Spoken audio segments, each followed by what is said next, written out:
It's been Yeah, a long time, Vicky. it So has. I thought it's great if we can catch up. You will notice someone is missing, unless you haven't noticed. Yeah, Espe- it does feel a bit empty. yeah, it feels a bit empty. Steve is on holidays, lucky boy.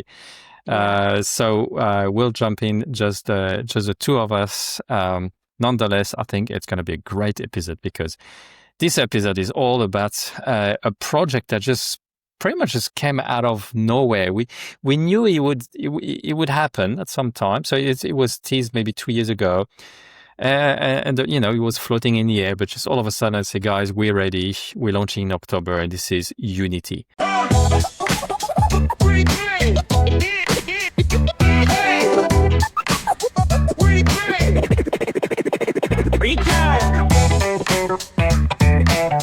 And the more I looked into it, I think Very you're exciting. like, Yeah, very so exciting.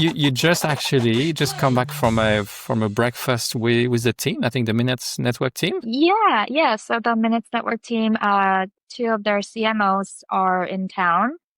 They were participating in Token 2049 event in Singapore. One of them, Vladimir, was in Korea actually as well As during well. Korea Blockchain Week, and so he had a great time engaging with team there. And then they were both in Singapore now. I believe they're flying out today. So we managed to catch them before they left. That's good. Yeah. So you got a lot of lot of juicy information. I'm pretty sure, but we do know quite a lot about this project. The aim of this podcast is for us to kind of give a bit of a recap, an overview, because I keep answering a lot of questions on the project. And I'll give you, I guess, my understanding. So obviously, I'm no telco guru or expert, but I've done a lot of research. I think your perspective would be excellent. Being based in Asia, obviously being Korean yourself, and in Singapore, and more in terms of the adoption and how the market is going to respond to that. Also with your background in sales, I think that will help a little bit. So, I thought we'll go through this. And for those who like numbers and dollars, I put together some really high level figures because, Vicky, I think that the project is actually huge in scopes, and the numbers that we're Indeed. seeing are large, but it's well beyond anyone can actually possibly believe, isn't it? Yeah, I agree. I agree. And it's in the beginning, you kind of question, does this make sense? Is it going to work out? And then you put it in scale and you put it in different perspective, and it's fantastic. So I would love to have us share some Yeah, you haven't numbers. seen my slide. I just finished up Yeah, very quickly some slides, but those yeah, are the numbers I've put together because I want to see, well, is it grounded in reality or not? exactly. No spoiler, it is. So obviously, I'll have to mention that this podcast is no financial advice. I am not a financial advisor. I don't know about you, Vicky. No, You're not. no. Just we passionate, and That's it. We're just yeah, two love. passionate individuals. Yes. All the figures you see here are just imaginary and not to be taken as financial advice. Thank you very much. Yes. No, but definitely, it's very, very important that we all stay grounded. But at the same time, I love to actually, put the numbers down just to see what are we dealing with? What kind of beast are we dealing with? So I've got a little presentation there. And after we'll hear about you, Vicky, more on, as I said, about that adoption side of things. So let's kick things off. It's a great logo, by the way. And that's what sprang to mind when I saw the logo of Unity. I saw that it almost looks like a racing track, and I thought this could be the turning point in telecom. So I did a bit of a 3D, and I think it illustrated really well what Unity is. Definitely a turning point. Yes, and especially on the side, Token 2049 in Singapore is happening at the same time as F1. So Yes, I also thought that was a great way to kind of correct. show I unity love with them. my F1. Good luck, Max Verstappen, if you're listening to this podcast. Go, Max. But yeah, so Singapore Grand Prix is on actually tomorrow or after tomorrow, yes, as we're recording now. So Unity, as I said, a turning point in telecom, but not in the whole of telecom, because telecom, as you would know, is a really large industry. Figures go around between $2 to $3 trillion. So 2 trillion is more around the telecom, as we know it, excluding devices, also, the hardware, the sale of mobile phones. So I thought, let's give a bit of a picture and understand what those 2 trillions are made of. So that's an annual figure. Well, 40% is roughly, attributed to the infrastructure. So building towers, deploying stations and fiber, and you name it. Another 40% is all about running the network. So we've got, operations, the power that needs to power the data centers and all the infra, basically. And that 20% is something that most people, I think, don't really know of or about, is the monitoring and the testing. Because it's good to have, massive network, but we need to obviously make sure it works. We need to have some certainty. So, if I'm actually a government, I want to make my telco accountable for providing a service that is going to be, having some sort of a, 99.99% uptime guarantee in the financial sector, in the I guess medical sector, hospitals, emergency services, and all this. So there's a lot that goes, in the background, I think, behind the scenes, in terms of ensuring the reliability of the network, the security, with all the increase in spams. And Vicky, you've seen it, I think, yourself. You were telling me you keep receiving a lot of spams, or Yeah. you Yeah, do, yeah. I do. And it's fascinating to see these numbers like this in a pie chart because as an end user, I only think of device, and this number excludes devices. So I Mm. think it's going to be even more bigger, but devices, and I would imagine infrastructure for sure, and then running the network yourself. But for me, the monitoring and testing aspect doesn't really come to mind as quickly as the rest of the components, and yet it's a very important part of the telecom industry. So it's good to see this in numbers. Yes, and the reason I'm putting this together, it's because the total addressable market, I guess, of Unity is actually that 20%. So World Mobile is touching those 40 and 40%. The rest, I guess, and Minutes Network, in partnership with World Mobile, is going to actually tackle those 20%.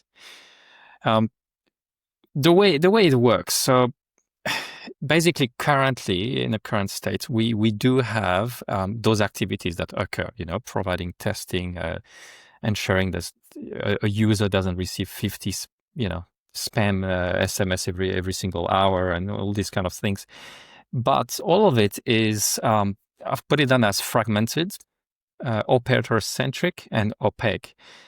The reason is we have just a few players, so a few companies out there are providing those services. So obviously, this screams centralization. But on top of this, when I say operator-centric, is often an operator will hire a company to do whatever network testing or monitoring, but they will only be able to do it within their own network.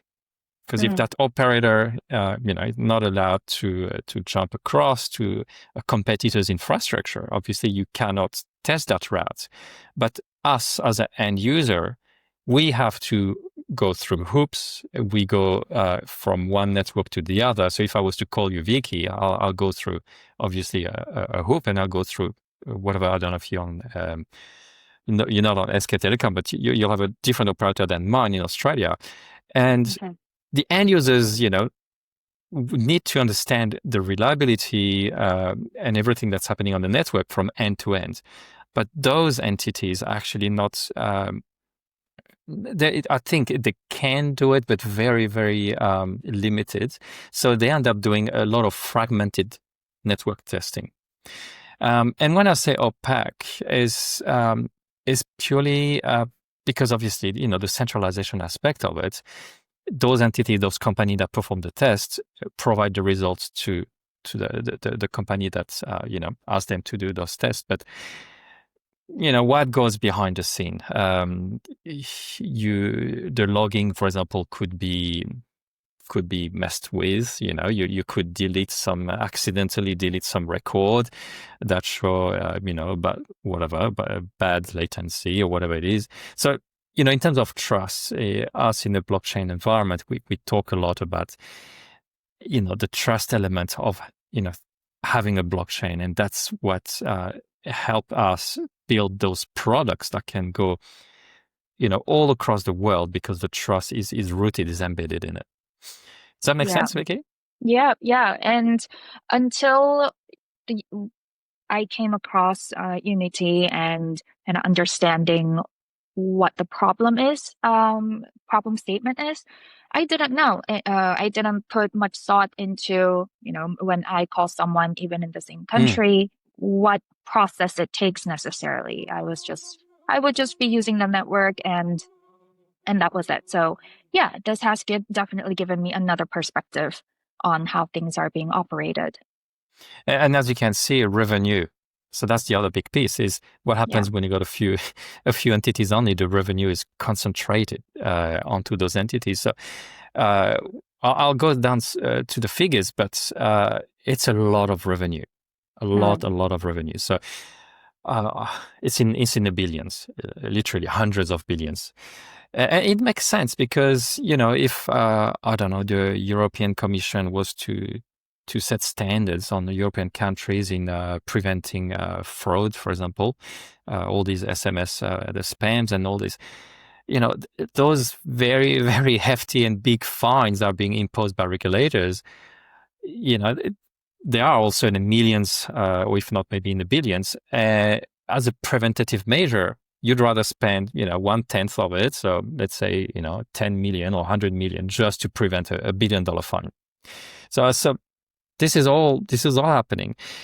And how Unity is tackling this problem is by decentralizing everything. So it's a bit of a tricky chart maybe to understand, but the idea was that we're showing here every single device.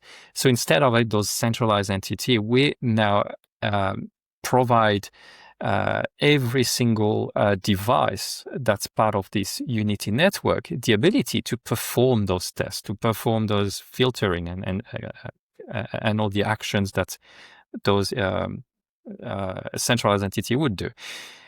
And all of a sudden, not only do we share the revenue, but what we can do is something that is global.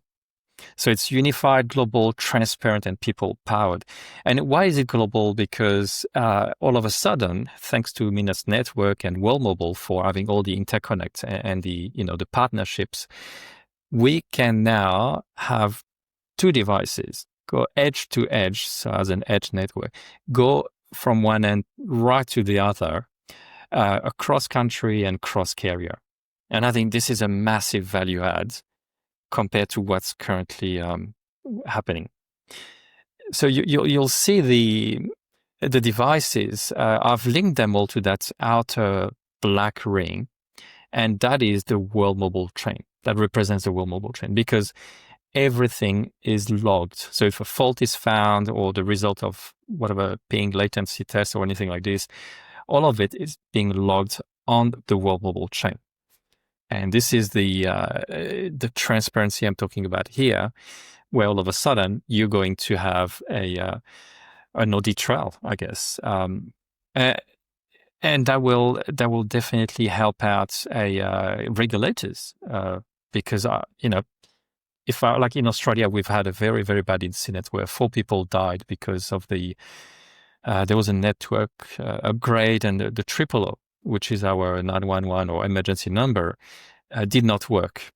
It was not working for, I think, a couple hours, if not over a day.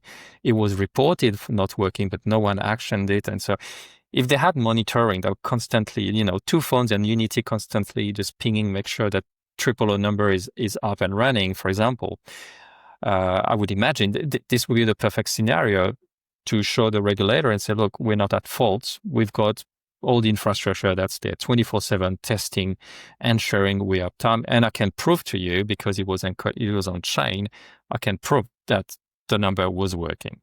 Yeah. So it's not few companies, centralized and monetizing from the problem, but rather everything is spread out. It is every device gets to test the network, and it is in a way being redundant, having the redundancy and backing up because you can see in the diagram that it's spread out and all the devices have played their own part. So I think this is a solution for the problem that we face. Definitely.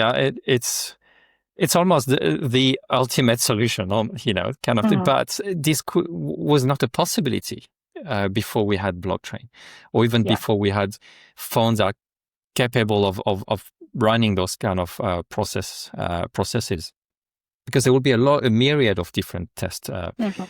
I think the team has been saying that currently there's maybe 4 or 5 different type of tests that will be running, but this will keep on increasing as use cases come around, because why not? The gaming industry might be very interested in understanding, what is the latency into that country. I want to understand, end to end, can my users start gaming on their phone, or this kind of thing. So very, very interesting. And imagine having a pool of 1 million, 5 million, 100 million of phones at your disposal.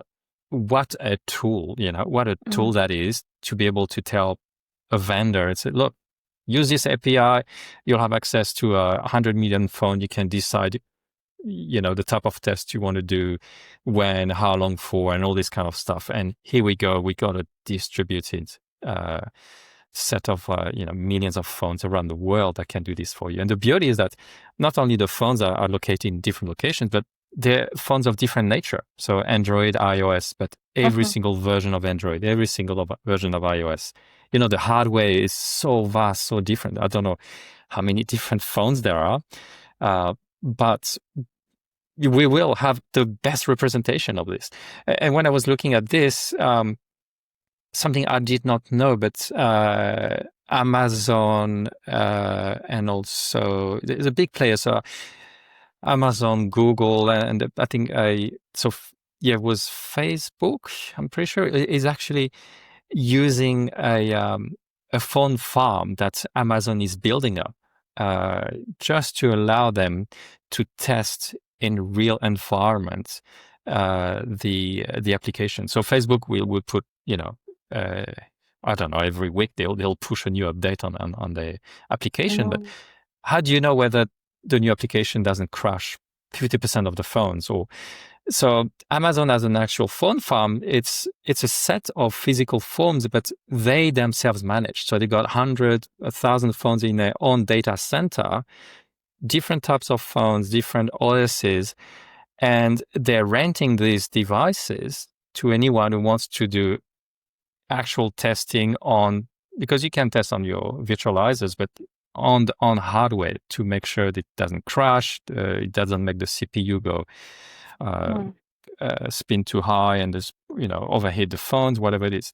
So those exist already, obviously centralized in small quantity, and I was surprised to see that there is definitely that need for real, end-to-end edge Yeah. and also physical tests. Yeah. And not every company and not everybody can afford that type of phone farms, having redundancy and being in a safe environment where it's not going to burn. And so if a company can afford that, they may choose to do so. But from efficiency and decentralization and cost efficiency perspective, and also, I think we might get into this later, but community-based operation, I think this is a great solution. And like David, you said, it could be an ultimate, a perfect solution for the problem that we are facing currently. And I was on my side, I was thinking something like, Mhm. contact centers. I My previous company was a BPO company that had outsourced contact centers from different major companies around the world. And when they place contact centers and outsourcing centers in different regions, they want to make sure that that region has good connection, both voice and data. And there Mm. would be different levels of way of testing it. But if there's an earthquake in one part of Japan, or if there's typhoon in the Philippines, uh, sometimes we don't know until everything crashes and all the phone voices and networks shut down. And afterwards, we realize that You happened. redirect the calls, or yeah. Exactly, exactly. And so there are multiple ways to mitigating or preventing that situation. But if we're able to test the network constantly, like using this type of solution, yeah, it's a Mm. no-brainer that this is very helpful. Yeah, I mean, a lot of use cases really. You, you, there's nothing better than testing, on the ground basically, and say, well, we've got a couple million phones. You just throw that piece of software, they'll run it and done. Which, as I said, like it feels like it is the natural solution. But until today, there was no such technology that would allow us. There was no such blockchain that's capable of, running those millions of transactions like the World Mobile Chain does. And we didn't have that ability to actually incentivize people, because you do have those companies that do application testing. So they will develop a beta app, and they have a community around the world of beta Yeah. testers. But imagine the nightmare of paying these people and understanding what they're doing and all this. Here, NFTs, smart contracts, payments, automatic. It's such a beautiful and like natural solution, I'd say.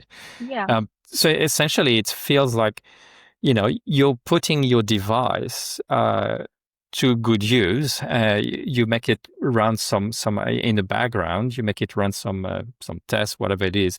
So it's almost like back to the mining days of crypto, but this time with a purpose, an actual purpose of not just mining, but delivering an actual product, like a solution, a test, and something that's tangible and that has value, because a company is actually going to pay for this. So yeah, I love that concept of mining. Putting a piece of hardware to good use to produce something that is useful. And I thought, what a clever thing to do. We all have additional compute, and that goes as well with the decentralized storage, all these kind of things. But we have additional room, we have additional power, we have additional compute. Everybody's got a phone, or even a spare phone. Yeah. So what a beautiful way to do that. Yeah. And especially as the license operator or license owner who will actually doing the testing, which we will get into it later. But yeah, they have tangible rewards and they know what they're doing. They understand the app running behind is helping, and it's bringing some type of result that is tangible. And so yeah, I agree. It is Because with a yeah, purpose. you could even feel good about yourself, because you say, well, my phone is actually ensuring that, I don't know, my local hospital always has the line up and running in case of emergency or whatever it is. I maintain the banking system, or I look after the network that is the internet. And as we know, Vicky, that the world is moving into an age of AI. So AI, obviously, now we're moving to AI agents, and AI agents mean a lot more traffic, because we're not talking about just pure download. We're talking about upload as well. I think there's a big shift happening in telco because of AI agents, of all of us pushing a lot of data into our AI models. So I think there's a lot more upload happening and going to happen than there is at the moment. So the networks will definitely need to be fine-tuned, to be tested, to, there's a lot changing there. So a lot of AI, a lot of IoT devices, so humanoid robots. Every robot will be connected to the internet. Every car will be connected to internet, and all these devices coming online. Imagine the network, the complexity, and everything needs to be spot on. Basically, you don't want your humanoid robot to lose connection every 5 seconds, or your Tesla car, losing connectivity as well as it drives. Or so it's we are going digital, a lot more digital in our lives, and I think it's definitely a prime space for us. The telco industry, what we're doing at World Mobile and Minutes Network is just in a booming expansionary phase at the moment. Yeah, I agree.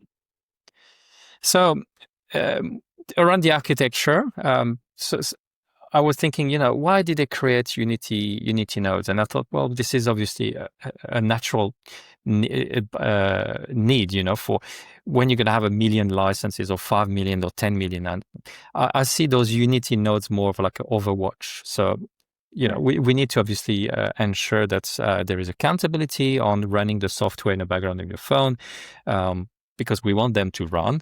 And obviously, ultimately, 24/7. So the uptime is very important. So for that, I think the teams decided, let's put 6,000 Unity nodes out there, and those Overwatch will be accountable for managing a little subset of these 1 million, 5 million. So your subsets starts at 200 at the moment. But obviously, I think it will grow because we were told the amount of Unity nodes will remain 6,000. So, we'll have potentially, up to 1,000 or 2,000 licenses per Unity node, if not more, as we scale up. So that is what a Unity node is. It's basically an entity, or almost, I don't know, Vicky, do you view it as a mini business, a small business owner, or? Yeah, I would say so. If I own a node, there would be at this point 200 also kind of doing their own little thing, but kind of having 200 employees or team members running this app in the background. And so yeah, it is like it's interesting because it's kind of like a business, but community built, community owned. So yeah, and I'm excited to hear that the license numbers will grow as well. So it's scalable. So. And that's from the viewpoint of the Unity node owner. Correct. But from the people running the mobile phone, it's in certain region, it will be a godsend. To be able to make upwards of $100 or $200 a month in certain region, as highlighted on the website. It was in person from, I think, the Philippines, a farmer that was claiming $159 for the month, just by having his phone running in the background, some compute. That is life changing. So it's an amazing opportunity that we have on our hands to not only contribute to the health of the network, and that itself is also saving lives, is extremely important for the society that we are living in. But on top of this, the actual individual itself, I can't, I just think of those lives, those people that will be and I think we'll talk about this more in terms of adoption, but this will be life changing, literally, and all around the world. Yeah. And that's the beauty, that's the power of decentralizing that revenue that is concentrated at the moment into just a couple entities, redistributing all this, because we're all part of these networks. Yeah. I think the revenue that the license operator and the node operator, how that is defined and split is still, being discussed, and what would be the ideal solution. I think there's just not one single answer. I think there are multiple different scenarios.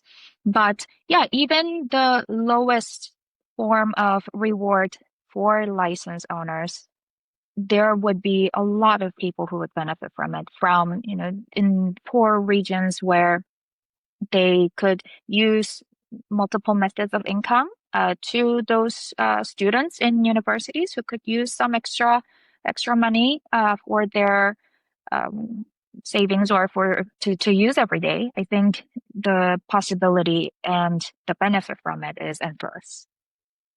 Yeah, and at that point, also, as we mentioned, we're moving into an age where there is a lot of AI and robots, and depends whether you're an optimist or pessimist, but we may see a lot less jobs going around and employment. So it's potentially a good time to start thinking about, how do we supplement or complement or Absolutely. those loss of income, for example. So uh, and that's the similar philosophy as World Mobile as well. So that's why Yeah. this project is beautifully Unity is beautifully aligned with the mission that World Mobile is running, and that's why it resonates really well with the whole community. I think everybody embraced it. It's incredible.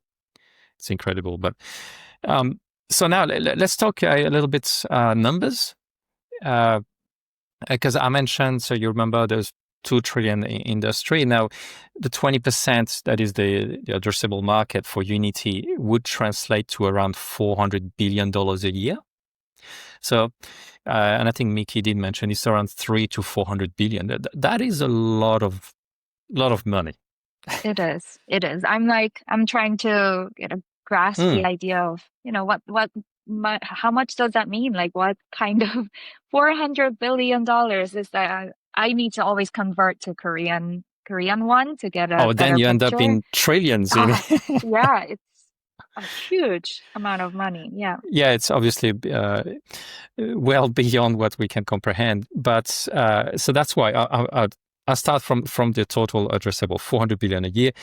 So this is, more or less, we can be ultra pessimistic and say it's 100 billion, let's say. So all the figures I will show coming up, you can divide it, in 2, in 4, divided by 10 if you want, just to see kind of the lower end. But I went with this around 400 billion, 20% of the market. So if you do this, again, I put a reminder on it that this is no financial advice. But if we look at this, then I'm like, okay, well, let's look at it in terms of market share. So let's say we actually capture 1% of the market share, and that is for network uptime, monitoring, testing, spam, and all these kind of things. If we were just to capture 1% of the market share of those 400 billion, that is 4 billion, and you bring this back down to a month, that is $330 million a month that Unity would receive as a revenue, and therefore redistribute to the people doing the job. All the figures I will show moving forward will be monthly figures, so keep this in mind as well. Yeah, That's it's where not yearly. it's not yearly. It's So this is monthly. this is monthly. A 5% market share, we're talking about 1.6 billion, and a 10% is 3.3 billion. Let's go a bit further, and we've been told that so the way it's been structured is that this revenue goes back to the participants. And who are the participants? We've got obviously the people running the phones. So we got the licensees. They do the work, but we also have the World Mobile chain, because This is where all the data goes to, all the logs go to.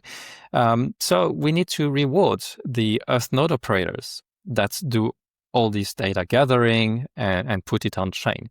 So this is where the WMTX buyback comes in, which is 12.5% of the revenue. But it also goes through switch nodes and validator nodes on the minutes network side of things. So we're going to reward them with 12.5%. So 75% goes to the people with the phones, or with a license, basically. 12.5% to the Earth nodes, and the rest to minutes. And being looking at World Mobile angle at the moment, not at Minute Network, if we just look at what does it mean for an Earth node to receive $41 million a month, knowing that there is 1,000 Earth nodes, this is $41,000 a month. And, if you were to run your nodes, I guess with minimal stake, I think the estimations are around 20% of the revenue to an Earth node will go to the Earth node owner and 80% to the stakers. So I'll just, took the 20% figure, and that brings $8,200 a month to one Earth node. A 5% market share, that's $40,000, and 10% market share, $80,000. So those figures are huge. And when you think another reminder to myself that this is monthly. It's big. Indeed, it is monthly.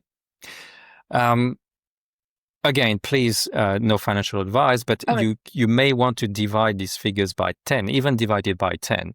It's a very nice amount for someone who's running an Earth node and may not be involved in Unity at all, but will receive this income because the Earth node itself is doing the work. So that is like bonus, I guess, for the World Mobile. Yeah, if I'm looking at like 8,200 or 40,000, that feels more like closer to what I would see more on a daily basis. Not that I would earn this money monthly yet, but if going backwards, then going back to the full picture of having that $400 billion, it's a huge amount of money. Again, emphasizing because the market value and the revenue that comes from telco industry is, again, it's very big. So I think the term humongous is quite acceptable in this situation. It's quite fitting.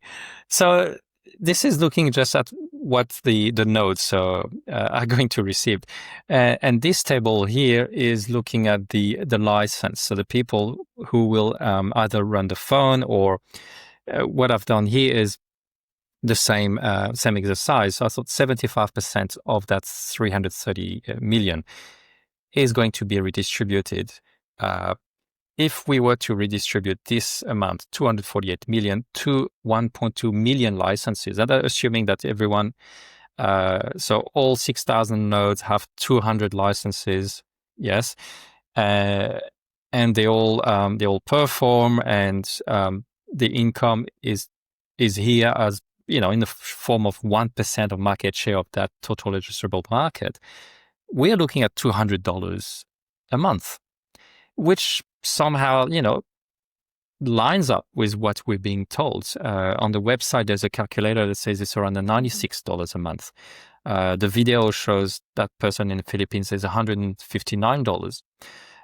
So you may see that this figure is a bit of the, the upper bracket. But it's still, as I said, divided by 10 if you want, or halve it if you want.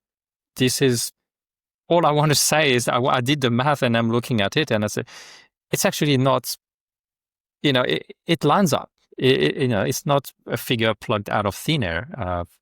It makes sense. Yeah, here's the trick. I was like, okay, the plan is to expand. We want to bring on 5 million users and then 10 million users. Obviously, the more you expand, the more you spread the revenue. So if you were just to say the market share will remain at 1%, but we expand the number of licenses, then obviously it will drop to $50 or $25. Mm. But the team, has chosen those numbers, the 6,200. I think it's again, it's not just magic, or it's not by chance. I think and what I believe will happen is that they will be scaling up the amount of licenses at the same time as the market share grows. So as the number of jobs, basically, of the contracts they have. And that's why you see that diagonal here, where if we were to capture 5% of the market share, instead of remaining with the 1.2 million users and each of them getting a lot more, $1,000, we can then afford to go to the 5 million users to grow our network and still, support that 200-ish per month type of earning. And you Gotcha. see where I'm going with this, yeah? So with a Gotcha. 10% Yeah. market share, we can easily accommodate with 10 million phone because the revenue will still support around the 200-ish monthly income. And that's what I believe will happen. This is just me putting some figures out there, just trying to make sense to see does it match reality. And if we look at the lens from perspective of the Unity node owner, so that person that's got those 200 licenses, I'll just use a nice round figure of 200. Let's say each license will earn $200 a month. If you have 200 licenses, and if you were to run all the 200 licenses yourself, you will earn 100% of that revenue, which is $40,000 a month. So that will be the case where you have a phone farm and, you got cabinets full of phones or whatever you name it, motherboards, whatever you want to set yourself up as. But if you have 200 devices and you're running them, this is the kind of income you're looking at. This is incredible. Right. Obviously, if you are out there and distribute these jobs to people around you and you do a 50-50 split, it goes down to 20. And even put a scenario where it's 20%, 80%, it's still, $8,000 a month. So this is based on 200 nodes. And as I mentioned, if we were to grow our market share and as a result grow the network, we will end up with around 5 million licenses, which is around 833 per node. Those are the figures. And, at a 10 million license type of situation where each node, Unity node, is being, I think they will airdrop additional licenses as we grow. If you end up with 1,600 licenses, this is a kind of income that you're expecting, providing, and still, with a $200 balanced income, which came from this diagonal here. It is mind blowing. I don't know. It's first time you see these figures. Yeah. But, so what's your reaction? Yeah, I'm just taking the numbers in. I'm kind of reading the chart right now. And so this 8,000, for example, I'm taking the lowest number here. So this 8,000 would be going to the Unity node operator. A node operator, correct. Yeah. Got it. That's in case the node operator is leasing the licenses at 20% for himself and 80% for the person running. And I did a 50-50 scenario and 100%. So this first line is for phone farming, I guess. Yeah. I did not include, so something we haven't talked about is that license fee, which is $199 to $399 per month. The reason I did not include this in those numbers is because it's pretty much insignificant. It will be a rounding error. So you say $2, this is $400 a month, basically. We're talking about running numbers there.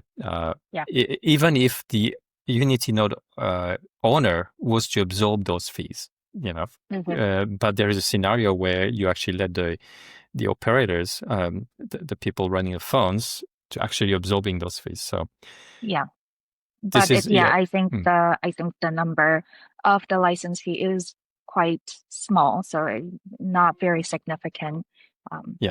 Cost. Yeah. So that's what it looks like. Redistributing this this revenue, and I went quite conservative, I guess, in my 1% estimates of market share, Yeah. 5%. Um, Maybe the total addressable market is not as big as 400 billion. It might be just 200 or even 100. But again, in the ballpark, it kind of matches what we've been, looking at, and that everybody was saying, well, this is incredible. But yes, I think it is incredible. Yeah.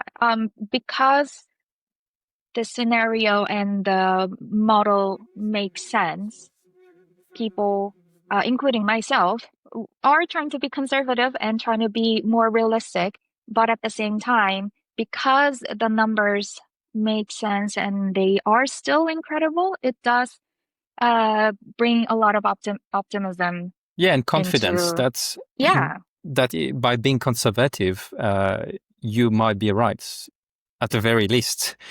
You know what I mean? exactly. Yeah. So Yeah. yeah, mind-blowing stuff. So now that we've looked at the numbers, at the figures, how easy is it, according to you, Vicky, to find 1.2 million people around the world, or 5 million, or 50 million, let's say? How easy do you think it is to find those people, run a software in the background, knowing that it doesn't chew much of the battery at all? Mhm, It doesn't chew too much of your bandwidth. It mhm. uses around maximum 7 gig, or, thereabouts, 7 gig per month. What do you think? Yeah, so I think I did do a quick research Hmm. with my friends, a few good friends that I have who are non-blockchain related. They don't know anything about crypto, blockchain. So I had to really water it down and explain and ask them, if there are this type of service that's happening, would you be interested? And I know that in Korea, there are some we call cash apps or cash earning apps that is basically based on watching ads. So Mm. some of the apps that I know that I am aware of is you would download the app and you would literally walk and the app would count the number of steps. And so if you reach 10,000 steps, you get points and you get rewards. So I know that there are a couple of people friends that I have that uses those types of ads. So I reached out and I said, hey, like what made you download those apps and what would not make you want to download those types of ads? And the responses, and again, this is I didn't research against like 10,000 people. It was just a Mm. couple of my friends. So you should take it with a grain of salt. But if the focus was that the easiness of those apps, how easy it is to get the rewards and also convert it to fiat or convert Hmm. it to real money. And because sometimes I think some of the apps are not too easy. Like you have to kind of go through a couple of steps to convert these rewards. Then they wouldn't really do it. If it's too little of a reward, and I'll get to the numbers in a bit, but if it's too Mm. little of a reward, then they're Not not worth really it. encouraged to do it. Yeah. Yeah. And if they have to watch ads all the time, which most of these apps are based off of, Hmm. then it discourages them from, using these. Yeah. And then, of course, data privacy security is something all of them emphasized. And if it takes up too much battery life, if it slows the phone down, they didn't want to do it Mm. because in the end, the reward is not as significant enough to make the phone slow down and, To use so much sacrifice battery. your Yeah. well-being, in a sense, your ability to Yeah, have the phone it, charged up all day. exactly. What? Yeah. Okay. Mm. Makes Exactly. And sense. Yeah. so, yeah, in terms of the rewards that they get, one of the apps, I think you get like 2 cents every day if they accomplish the mission, like walking 10,000 steps. That's like $5 a month. So I said, okay, so you would be running this app in the background using maybe 7 gigabytes. You can use your Wi-Fi, that's available. And there would be no data breach, no data leakage. Um, Hmm. and you would get, let's say, $20 a month. Would you do it? They were all hands down. I'm gonna do it. $20 is a lot of money. So I know that we talked about all these, big figures, but Mm, even the minimum amount that the licensed operator would get, like $20, $30, they were still encouraged to do it. And I think we tick all the boxes where we're not going to do any ads. We're yeah. not leaking any data. Data privacy security is all, blockchain based. So yeah, I think the one of the challenges that I would like to uh, brainstorm resolving is how to explain, like, do we need to explain blockchain and do we need to explain how the data is protected and to how far will these end users, if they are crypto friendly and they are aware of how blockchain works, it's perfect. But if we are targeting to lease the licenses to those who are not familiar with blockchain, how are we going to explain the model and how it works is something that I have in mind. Yeah, I mean the fact that it was said that we will be able to withdraw in fiat, I think solves that issue. Uh, as you mentioned, I think definitely we don't have that problem with ads or inconvenience because it's an app that runs in the background. Uh, but on top of this, one thing that I think we forget is the fact that you actually don't need. So all the applications you talked about was someone doing something, someone watching ads, someone walking around, being actively with a device that's more or less has to be your main device. Here we're talking potentially of you know, being able to tell someone, hey, you have an old, even on Android 6, you have an old 5-year-old, 6-year-old phone that lies around. Why don't you just plug it in, download the app, put it on your table, and off we go. This will earn for you. Treat it as a mini computer that's doing some jobs during the day. So there's no such thing as inconvenience to your daily life because it's not your primary device. So I think we have this up our sleeves where Mm. um, you have a lot of phones. How many times will you change your phone? At least once every 2 or 3 years. Some people every year. Uh, I think there's a lot of phones floating around. And if we actually target this and say, hey, have you got an old phone in your drawer? Just plug it in and it'll do a little work for you. Um, I think that would be a great way to tackle that. Because as you mentioned, that inconvenience, may or may not. So they were happy to, I think, with a $20 kind of reward, they were happy to even do a little bit of an effort. Yeah. Yeah, yeah, they So if, were. if if you withdraw that effort altogether and tell them the reward might be a 10x, I think Yeah. it's a no-brainer. It's a I no-brainer agree. to me. And we're not even talking about regions where $100 a month is basically an actual monthly salary. Yeah, exactly, exactly. It's a very versatile approach in a sense that the Unity node owner can decide, how many licenses to issue, how long you issue them for, with what service level agreement you have. So that you can do a lot. You can resell the licenses. It's a market. There will be a marketplace. It's a very versatile product that will then find its feet on different markets because different markets, different need, and that versatility, I think, will be perfect for that because some would benefit greatly from having just as I said, $100 a month is already huge to them. So yeah, 100%. That versatility is a great benefit, and it's all automated. Hmm.